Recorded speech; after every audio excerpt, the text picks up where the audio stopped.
All right, well, we're here at the infamous tent now.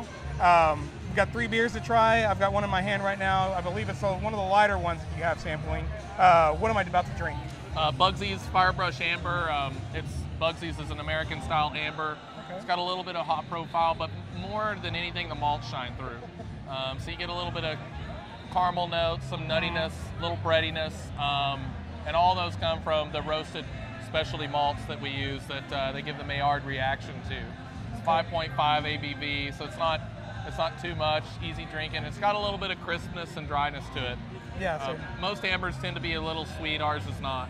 So yeah, definitely crisp, not very dry, but it's got a good amount of dryness to it. Like you said, the malts come through, the breadiness comes through. It's got a really good flavor profile. Reminds me of something that I could go and sit out on my back porch with right now. Sure. It almost resembles an amber lager, but it's not. It's an American ale yeast. Okay. All right, and then the second one that you have for us is called Infamy. Infamy is a big beer. It's kind of a special beer. We don't produce a lot of it. It's 10%. It's done with blueberry honey. Oh, and when I say blueberry honey, I mean honey made from blueberry blossoms and not flavored honey. So we have blueberry honey, smoked oats, which we smoke ourselves, and then grits. Okay. I mean, there's a big, heavy 2-row base of barley, but we add the grits, blueberry honey, and smoked oats to that to give us 10%. It's an old Thomas Jefferson recipe, so it's a very old beer, but we've kind of upped the, I don't know, we've probably upped it by double the ingredients. Yeah, to give it a nice, big, unique beer. And it's got kind of a floral profile to it. You can taste the honey, you can taste some of the hops, but you get a lot of those floral notes from the honey itself, and then on the back end, you get some of that smokiness from the oats. So where did the inspiration for that come from? And while you talk about that, I'm going to go ahead and try to get a little more of it right Yeah, now. Please do. You don't want to miss out on that beer. Can I get some of the Infamy?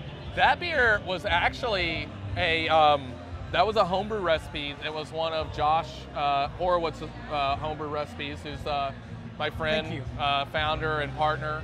And we kept kind of playing with that recipe and wanted to make it as unique as possible. And that's why we decided to do the smoked oats and the blueberry honey. I mean, you could do it with any honey. You could do it with regular oats. You could do it with no oats. But we decided to add that just to give some extra character to that beer. So yeah, that's really interesting because whenever I smell it, it kind of almost smells like it might taste a little sweet. I guess that's the blueberry honey coming through. That's right. And then you drink it and it's kind of warm, roasty. You get those oats just like you talked about. Yeah, and at 10%, it doesn't take very many. Oh yeah. So it definitely feels like a stronger beer. Yep. Not as light as the last one that we tried, but it's still pretty crisp, very clean, very good beer. It's a sipper. It should be poured in. I mean, you could pour it in any glass. It wouldn't matter, but it should be poured in a snifter, something like that. Where you can really get some of the nose and let that beer warm up a little bit, so all those notes come through. Okay. And the last beer we have.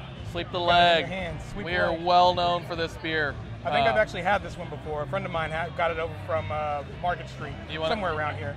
Go ahead and take it. So Sweep the Leg is a peanut butter stout. It was a stout recipe that I had heard of people, homebrewers, doing peanut butter with, and so we played around with it.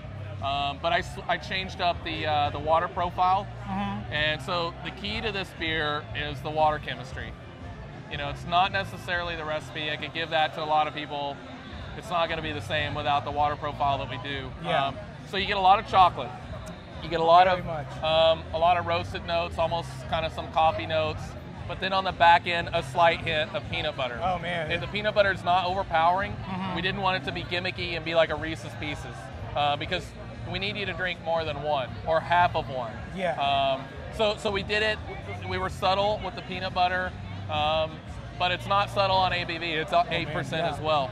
It goes down really easy, and it's actually not near as heavy as what most people think. I've done pint nights where women would say, "I think that's just going to be way too heavy," and I will bet them. I'll tell you what, I'll buy the first pint. When you finish the first pint, you tell me the truth.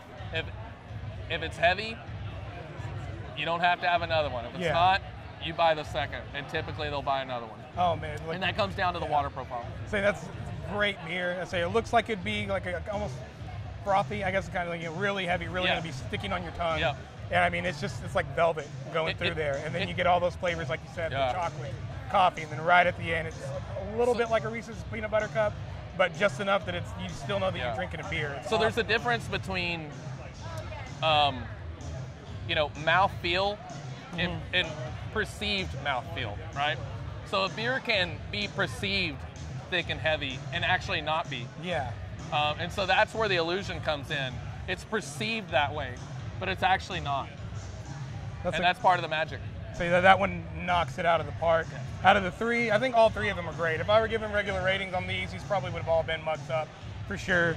But one that you can't miss, one that I know that is here and you can pick up easily is a peanut butter stout. Awesome. Sweep the Leg, is that a reference to what I think it is? Or? Absolutely. Awesome. Pop culture, man. That's awesome. I like that. Well, Matt, thank you very much for being with me today. It was a pleasure. Love what you're doing. Wherever you are, stop what you're doing, go get an Infamous beer, and have a good day. Please. All right, well, now that we're done, let's go have some more beers. Let's do it.